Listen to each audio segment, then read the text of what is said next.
अवधूत चिंतन श्री गुरुदेव दत्त.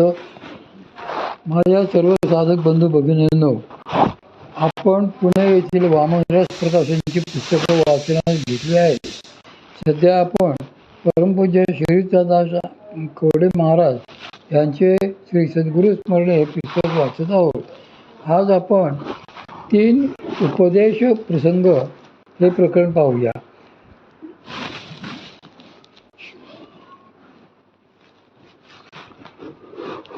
1. शांती प्रपंचातली आणि परमार्थातली. 1987 साली माऊलीत घडलेला हा प्रसंग. संध्याकाळच्या सुमारास परमपूज्य श्री मामांकडे एक कुटुंब आले. देवदर्शन नमस्कार करून ते मामांच्या समोर येऊन बसले. माऊलीत पहिल्यांदाच येत असल्यामुळे संकोचाने बोलावे की नाही अशी त्या गृहस्थांची घालमेल चालली होती. त्यांचा भाव जाणून शेवटी परमपूज्य श्री मामाच म्हणाले, बोला, कसे काय याने केलेत. या प्रेमळ पृच्छेने त्या गृहस्थांना चांगलीच धीर आला. मग ते थोडे पुढे सरकून बोलू लागले. आम्ही सातारचे राहणारे, मी व माझी पत्नी भगवान श्री श्रीधर स्वामी महाराजांचे अनुग्रहित आहोत. 70 साली आम्हाला अनुग्रह झाल्यापासून आज पावेतो नियमाने जप साधना उपासना करीत आहोत. हे ऐकून मामांना अतिशय आनंद वाटला. ते म्हणाले, वा, छान, तुमचे भाग्य मोठेच. अशा महापुरुषांची कृपा होण्यासही फार मोठे पुण्य लागते. यावर खाली मान घालून अतिशय नाराजीने ते गृहस्थ म्हणाले, पण एवढी उपासना करूनही आम्हाला प्रपंचात काही शांती लाभलेली नाही. काही ना काही अडचणी येत राहतात आणि त्यामुळे आम्ही फार गांजून गेलो आहोत. गुरु महाराजांनाही आमची दया येत नाही. या अडचणी दूर होऊन शांती कधी मिळेल ते आपण सांगाल, म्हणूनच आपल्यापाशी मोठ्या आशेने आलो आहे. शेवटी परमार्थाला लागल्याने शांती मिळेल हे गुरु महाराजांचे वचन खरे होणार आहे की नाही. त्यांचे ते पोटतिडकीचे बोलणे ऐकून सगळेच गंभीर झाले. सगळीकडे नीरव शांतता पसरली. परमपूज्य श्री मामा यावर काय सांगतात याकडे सगळ्यांचे लक्ष लागून राहिले. काही क्षणानंतर मामा शांतपणे सांगू लागले, खरे तर तुमची ही विचारांची पद्धतच मला पसंत पडलेली नाही. कारण त्यामुळे शास्त्रदृष्ट्या सद्गुरूंवर, त्यांच्या परंपरेवर अविश्वास दाखविण्याचा, उपासनेबद्दल संशय घेण्याचा आणि गुरुवाक्यावर श्रद्धा नसण्याचा महादोष पदरी येतो. पण हे कदाचित या कलियुगाचेच महात्म्य असावे की तुमच्यासारखे शिष्यच हल्ली अधिक प्रमाणात दिसतात. संशयी शिष्य हा सामर्थ्यवान महापुरुषांनाही कमीपणा आणतो, ब्रह्मदेवांनाही खोटे पाडू शकतो, असे जे संत महात्मे सांगतात त्याचाच हल्ली सर्वत्र प्रत्यय येत असतो. शिवाय संशय या रोगावर खात्रीचा इलाज नसतो. तो आपला स्वार्थ, देश, काल यानुसार बळावतच जातो. आता तुम्ही विचारलेच म्हणून यामागचे अध्यात्मशास्त्रीय सत्य सांगतो. पण त्यामुळेही तुमचा हा संशय जाईलच असे सांगता येणार नाही. प्रपंच आणि परमार्थ यांची सर्वसाधारणपणे सगळेच गल्लत करीत असतात. प्रथम हेच पक्के फटायला हवे की प्रपंच हा प्रारब्धाधीन आहे. आपल्या कर्माप्रमाणेच तो चालतो. मात्र शुभप्रयत्नांनी त्यातल्या दुष्कर्मांवरही मात करता येते. परमार्थ मात्र अत्यंत वैयक्तिक स्वरूपाची आणि अंतर्गत बाब आहे. तो सद्गुरू कृपा आणि आपली शरणागतीपूर्वक साधना यावरच मुख्यतः जोपासला जातो. हल्ली अनेकांनी ही जी समजूत असते की गुरु केल्यावर, परमार्थाला लागल्यावर सर्व प्रापंचिक दुःखांची तेच काळजी घेतात व आयुष्य सुखाचे विनाकटकटीचे जाते, तीच पूर्णपणे चुकीची आहे. प्रत्येकाच्या आयुष्यातली सुखदुःखे ही त्यांच्या प्रारब्धानुसार येत असतात आणि ती दुःखे घालवणे हे काही सद्गुरूंचे काम नव्हे. सद्गुरूंचे कार्य असते शिष्याची अविद्या घालवून त्याला ब्रह्मस्वरूपाची प्राप्ती करून देण्याचे, त्याला श्री भगवंतांच्या भक्तीत चिंब भिजवून टाकण्याचे. त्यांच्या दुःखाचा नाश खरोखरच समूळ व्हायला हवा असेल तर आधी त्याच्या आसक्तीचा नाश होणे गरजेचे असते. आणि सद्गुरुकृपा होऊन निष्ठेने श्रद्धेने साधना करीत गेले की हळूहळू तेच घडू लागते. आपापल्या चित्तसंस्कारानुसार त्यासाठी कमी जास्त वेळ लागेल एवढेच.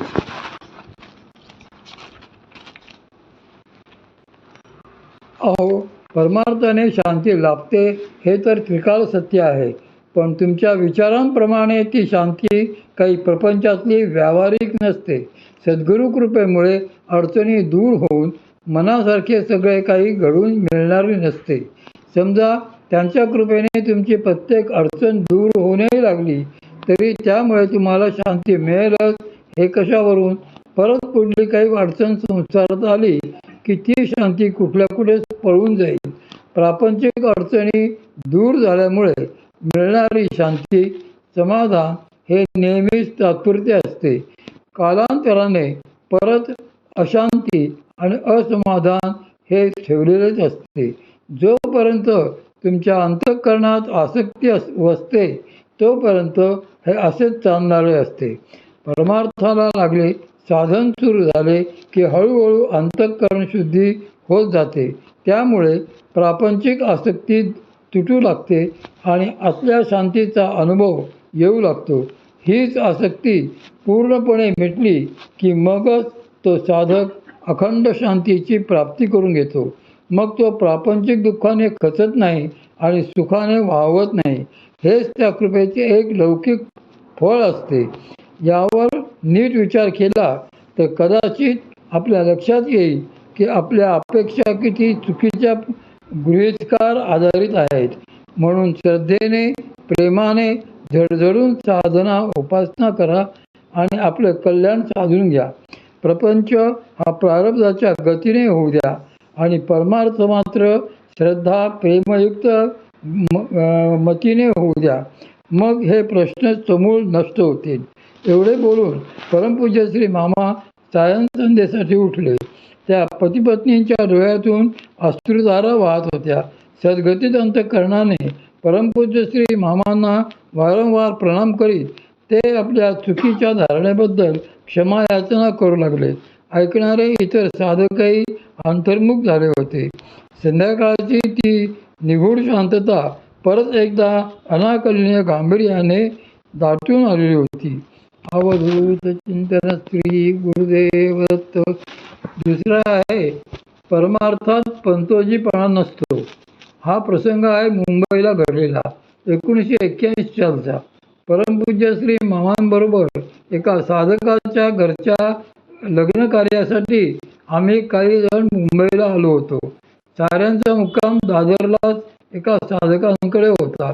दिवसभराचे सगळे कार्यक्रम संपवून परमपूज्य श्री मामांबरोबर आम्ही सगळे रात्री परत दादरला मुक्कामी आलो. सगळ्यांची जेवणी खाणी होऊन परमपूज्य श्री मामांच्या समोर मंडळी येऊन बसली. तिकडले तिकडले विषय निघून त्यावर चर्चा चालली होती. मधूनच मामाही त्यात सहभागी होत होते. वेळातच ज्यांच्या घरी आम्ही उतरलो होतो ते गृहस्थ आपल्या मुलाला घेऊन परमपूज्य श्री मामांच्या समोर आले. मामांना नमस्कार करून ते तक्रारीच्या स्वरात सांगू लागले की मामा, जरा या पोराकडे लक्ष द्या. हा अभ्यास न करता दिवसभर उन्हाळक्या करतो, शाळेतही जात नाही, याला शिक्षणात रसच नाही. म्हणून याला दीक्षा द्या, शिष्य करून तुमच्याजवळ ठेवा व चांगला परमार्थ शिकवून ज्ञानी करा. मग पुढे तुम्हालाही तुमच्या कार्यात याचा उपयोग होईल. याला आम्ही तुमच्या चरणावर वाहिले आहेत. आपणच आता काय करायचे ते करा. त्यांचे हे सांगणे ऐकून आम्ही सगळेच अवाक झालो. पण परमपूज्य श्री मामा मात्र गालातल्या गालात हसत होते. त्या गृहस्थांचे सगळे बोलणे संपल्यावर मग मात्र मामा गंभीर होऊन सांगू लागले, अहो, परमार्थ करणे म्हणजे तुम्हाला काय कुकर लावणे वाटते की काय? निर्बुद्ध, आळशी, मनोरुग्ण आणि विषयी लोकांनी तर परमार्थाचे नावही काढू नये. हा पोरगा जर लौकिक शिक्षणही घेऊ इच्छित नाही, कुणाचेच काही ऐकत नाही, विषयांमध्येच रमतो, तर त्याच्याकडून परमार्थ व्हावा ही तरी अपेक्षा तुम्ही का करता?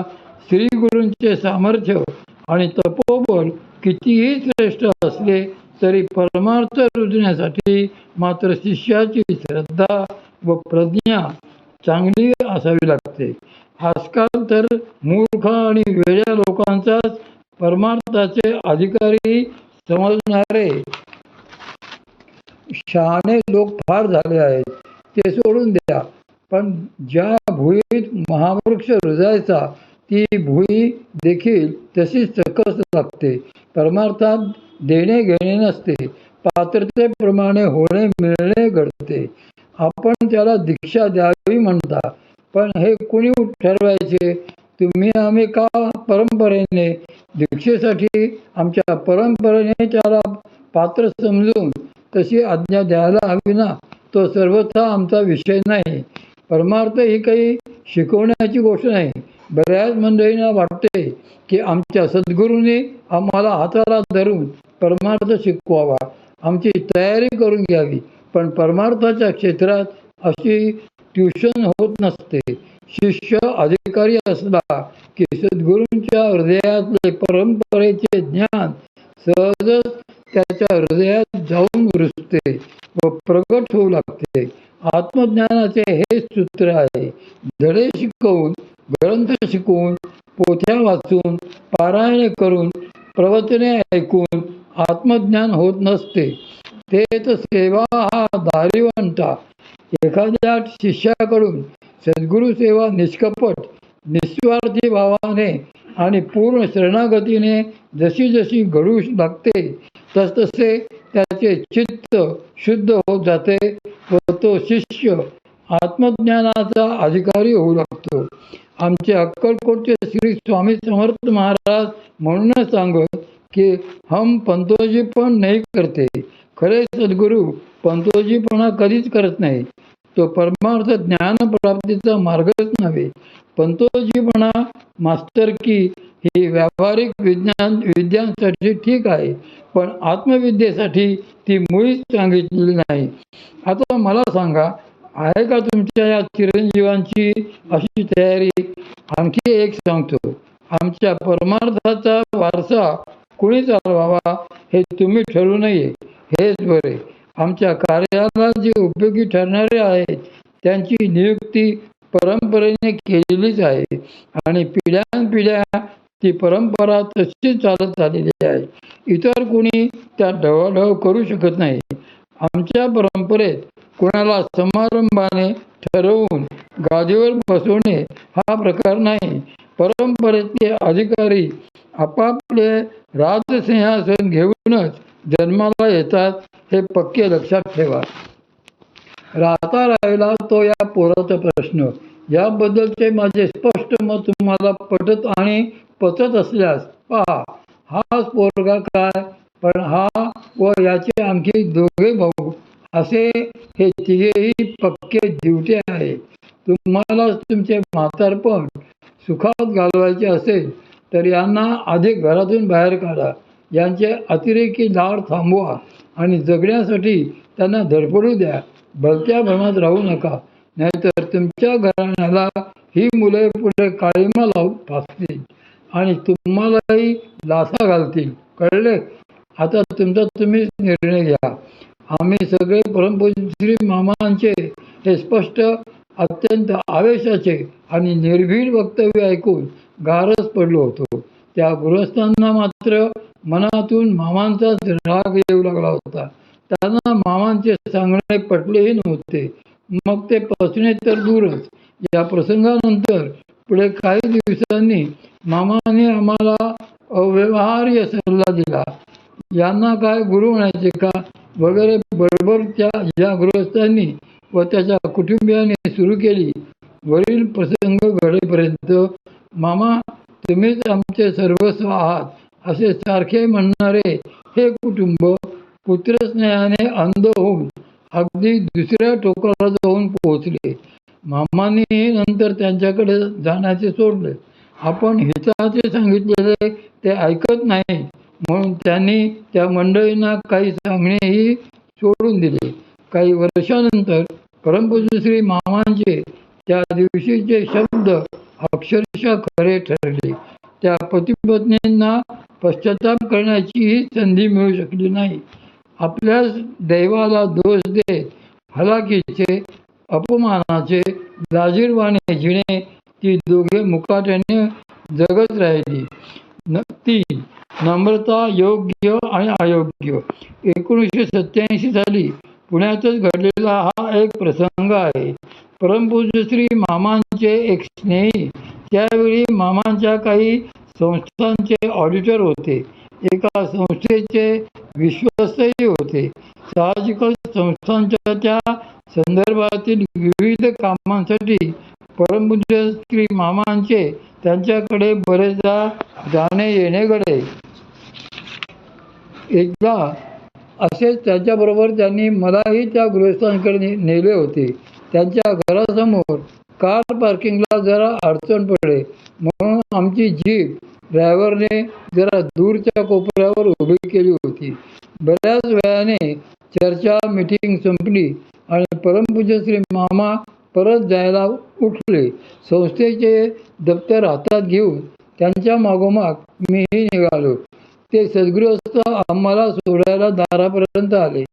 त्यांचा प्रेमाने निरोप घेऊन आम्ही गाडीपर्यंत आलो. परमपूज्य श्री मामा गाडीत बसले. नंतर मीही बसलो. ड्रायव्हरने गाडी स्टार्ट केली. एवढ्यात ते गृहस्थ दारात येऊन मला मोठ्याने हाका मारू लागले. काय काम असावे म्हणून मी खिडकीतून डोकावून त्यांच्या दिशेने बघू लागलो. ते ओरडून सांगत होते की काही कागद द्यायचे राहिले आहेत, ते येऊन घेऊन जा. मी त्याप्रमाणे पटकन दार उघडून खाली उतरणार एवढ्यात मामाने माझा हात दाबला. ते हळूच मला म्हणाले, तू जागेवरच बैस, त्याला येऊ दे. थोडी वाट बघून त्या गृहस्थांनी मला परत हाक मारली. ती ऐकून मामाच खिडकीतून बाहेर डोकावले आणि त्या गृहस्थांना ओरडून म्हणाले, तूच घेऊन ये ना ते कागद. मग नाईलाज झाल्यासारखे ते गृहस्थ गाडीपाशी आले आणि माझ्या हाती कागद कोंबून काही न बोलता रागाने तसेच भरकन परत गेले. हसून परमपूज्य श्री मामा म्हणाले, चला आता निघूया. आणि आम्ही तेथून निघून माऊलीत परत आलो. सबंध वाटेत परमपूज्य श्री मामा या प्रसंगाला एकही शब्द बोलले नाहीत. माझ्या मनात मात्र काही प्रश्नार्थक चिन्हे उगाचच तरळत राहिली. एखाद्याच्या मनातील विचारांचा अतिसूक्ष्म तरंगही जाणणाऱ्या मामांच्या ध्यानात ही गोष्ट आल्याशिवाय कशी राहणार. रात्री सर्वत्र सामसूम झाल्यावर त्यांनी मला हाक मारली. लागलीच आलो म्हणून त्यांच्या पुढे जाऊन त्यांना नमस्कार करून मी उभा राहिलो. हसून ते मला म्हणाले, बैस, तुला काही सांगायचे आहे. मी त्यांच्या पुढ्यात पायाशी बसलो. मग ते बोलू लागले, सकाळी मी त्या गृहस्थांनाच कागद का आणायला लावले अशी शंका तुझ्या डोक्यात आहे ना, त्याबद्दलच मला जरा बोलायचे आहे. परमार्थात नम्रता हा साधक व सिद्धांतचा सहजभाव व्हावा लागतो. ईशकृपेने तुझ्याही वर्तनात तो तसा येत आहे. पण प्रश्न तो नाही, ती नम्रता कोठे योग्य व कोठे अयोग्य ठरते याचाही विवेक त्यासोबतच असायला हवा. वास्तविक पाहता तुला आम्ही उत्तराधिकार दिलेले या गृहस्थांनाही माहीत आहे. त्यामुळे शास्त्रदृष्ट्या आमच्यापाशी सद्गुरू म्हणून त्याने जसे वागावे तसेच तुझ्याशीही त्याने वागले पाहिजे. तुझ्याशी जर तो अरेतुरे करून बोलत असेल किंवा तुला काही आज्ञा करत असेल तर त्यामुळे नकळतच परंपरेचा अवमान त्यांच्याकडून घडेल आणि हे त्याला कधीतरी कळलेच पाहिजे. तो असेल मोठा त्याच्या घरचा, पण परंपरेसमोर त्याची काय मातब्बरी. तू त्याच्यापाशी प्रेमाने नम्रतेने वागणे हे तुझ्या बाजूने आवश्यक व योग्यच आहे. पण तुझ्याशी त्याने अरेरावीने वागणे, मीपणाने वागणे हे मात्र शास्त्रविरुद्ध आहे. परंपरेला ते मुळीच पटणार नाही. कदाचित असे अनेक